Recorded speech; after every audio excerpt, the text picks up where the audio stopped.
Today, we're getting into a really compelling redefinition of intelligence. Yeah, it's a big one. It's basically saying forget how fast you can think, Right. The new sort of vital competency is being able to rethink, to unlearn, and to actually find the joy of being wrong. which is so hard because our brains just, they fight against it. The research points to this core barrier. We're all mental misers. Mental misers, what does that mean exactly? It's just that it takes a lot of cognitive energy to evaluate new information, especially if it, contradicts what we already think. It's just easier to seize and freeze on a belief. Okay, so it's more than just being lazy. The material digs deeper into something called the totalitarian ego. Mm-hmm. It sounds intense. It is. Think of it like a little dictator in your head whose only job is to protect your self-image. It just filters everything. So it's using things like confirmation bias to make sure you only see stuff that proves you're already right. Exactly. And it treats changing your mind as a kind of personal loss, an identity threat.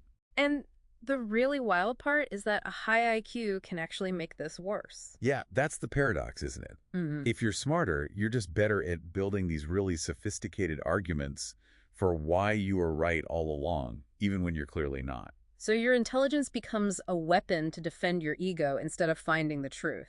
How do you even begin to break that cycle? Well, the research suggests you have to change your entire mindset. You have to get out of what they call the competitive modes. The preacher, the prosecutor. And the politician. Uh-huh. Right. The preacher is protecting their sacred beliefs, the prosecutor is proving someone else wrong, and the politician is just trying to win approval. And in all of those, being wrong is basically failure. Total failure. Hmm. The only way out is to adopt what they call the scientist mindset. Okay, so you treat every belief you have as just a temporary hypothesis. Precisely. It's all up for testing. The goal isn't to be right anymore. The goal is to get it right. Suddenly, changing your mind isn't a failure. It's a sign of integrity. To do that, though, you'd need some serious detachment. You need two kinds, really. First is temporal detachment. You have to separate who you are now from who you were in the past. So my firm opinion from last year is, it's like a bad haircut. It was a thing, but it's not me anymore. That's a perfect way to put it. And the second, which is even bigger, is identifying detachment. Decoupling your opinions from your actual identity. Yeah. If your identity is, I'm a person who seeks the truth, then finding out you were wrong is a win. You're one step closer to the truth. This sounds great in theory, but let's talk about the real world. The sources point to BlackBerry, right? A huge real-world cost. Oh, the classic example. The CEO, Mike Lazaridis, his identity was completely fused with the physical keyboard. He suffered from what they call identity foreclosure. So he just couldn't see past it. He couldn't adapt to touch screens, and the company became, well, obsolete. And then you contrast that with Steve Jobs at Apple. Who was also really stubborn at first. Very stubborn. He initially hated the idea of an app store, but he built a challenge network around him, people who weren't afraid to push back. And he listened.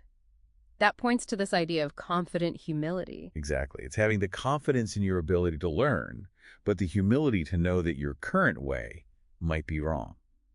It's the key to seeing your own blind spots. So for anyone listening who's managing a team, this brings up a huge question.